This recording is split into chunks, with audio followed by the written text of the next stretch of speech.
Hello, in this video I want to show you how to install Firefox browser for your Google Pixel 6 Pro.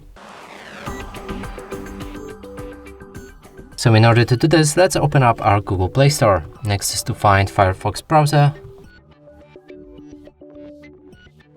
select it and install it. After installation process is complete, you should be able to open it.